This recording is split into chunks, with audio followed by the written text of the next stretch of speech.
안녕하십니까? 오늘도 새벽 기도회에 오신 여러분들을 진심으로 환영합니다. 오늘 말씀의 제목은 복음을 위해 먼저 채우시는 하나님, 복음을 위해 먼저 채우시는 하나님이라는 제목으로 하나님 말씀 증거하도록 하겠습니다. 본문의 말씀은 에베소서 3장 7절부터 있는 말씀입니다. 함께 읽도록 하겠습니다. 이 복음을 위하여 그의 능력이 역사하시는 대로 내게 주신 하나님의 은혜의 선물을 따라 내가 일꾼이 되었노라. 모든 성도 중에 지극히 작은 자보다 더 작은 나에게 이 은혜를 주신 것은 측량할 수 없는 그리스도의 풍성함을 이방인에게 전하게 하시고 영원부터 만물을 창조하신 하나님 속에 감추어졌던 비밀의 경륜이 어떠한 것을 드러내게 하려 하심이라. 아멘. 찬미가 382장 1절만 찬미하도록 하겠습니다.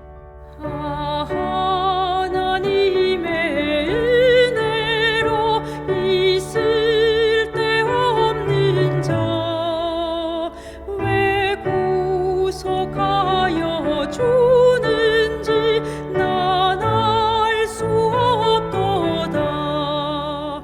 내가 믿고 또 의지함은 내 모든 형편하시는 주님 늘 돌보아주실 것을 내가 확신하 믿세.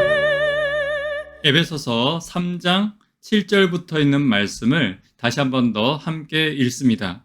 이 복음을 위하여 그의 능력이 역사하시는 대로 내게 주신 하나님의 은혜의 선물을 따라 내가 일꾼이 되었노라.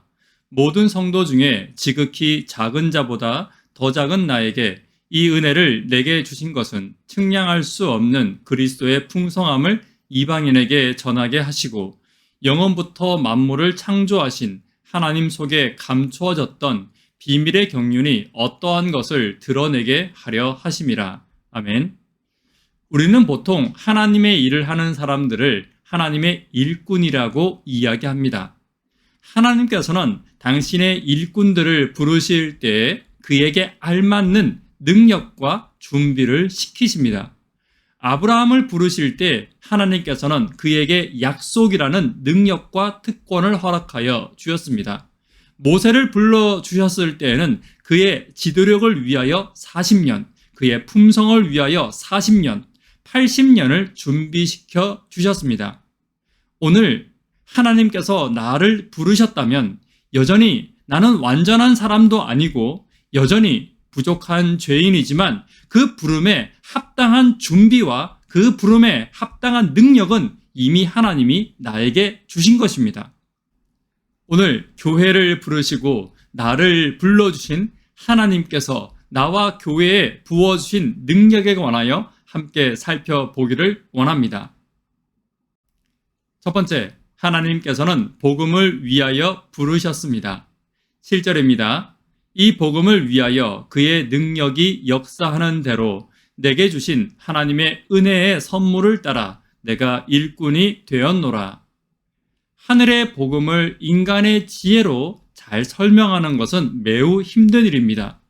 또한 이것을 이방인에게 만약에 해야 한다면 사도조차도 이것은 망설여지는 일이 될 것입니다.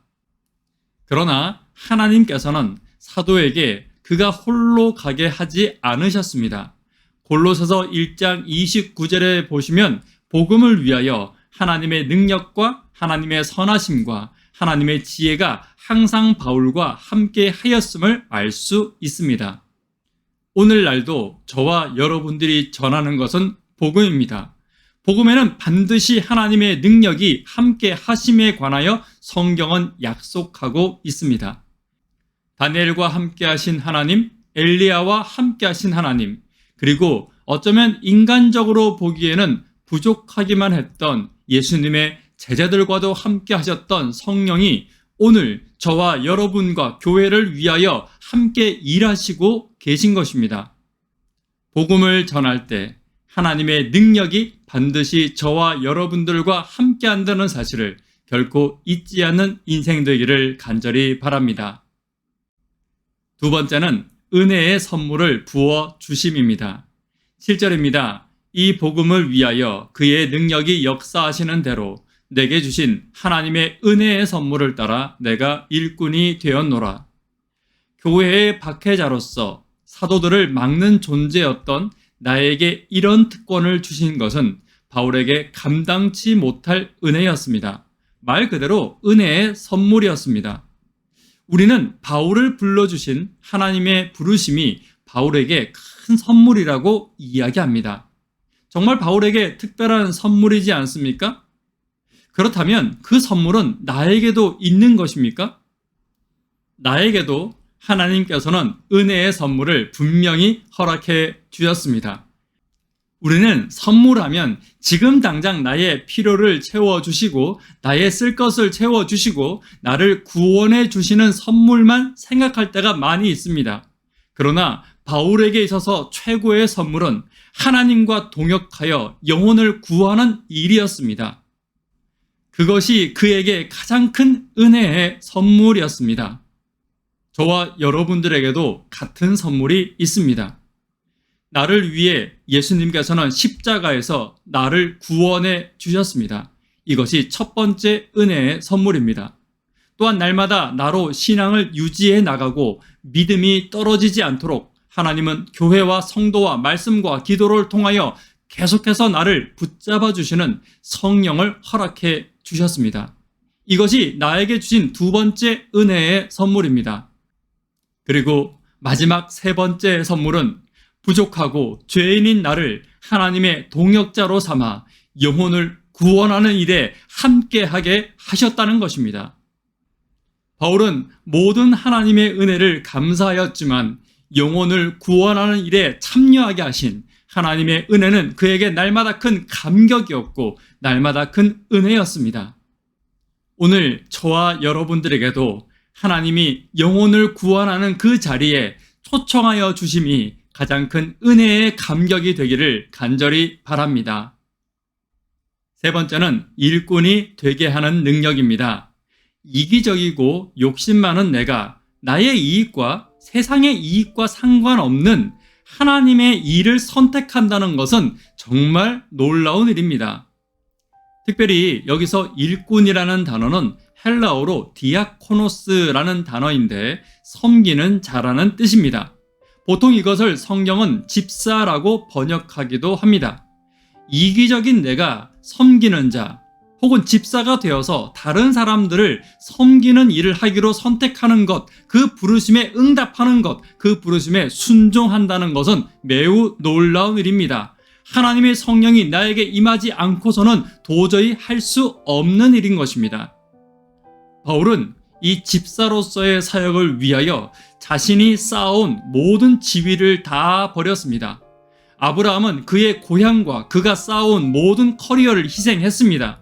예수님의 제자들은 이 집사의 직분을 위하여 그들이 가진 직업과 그들이 평생 동안 해왔던 일들을 버리고 따라갔습니다.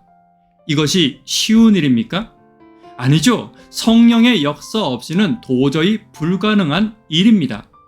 그리고 이 성령의 역사는 오늘날에도 함께하고 있습니다. 교회를 위하여 헌신하며 또 예수를 믿지 않는 자들의 마음 가운데 예수를 믿는 마음이 넘치게 되는 것은 바로 이 성령의 역사 때문입니다.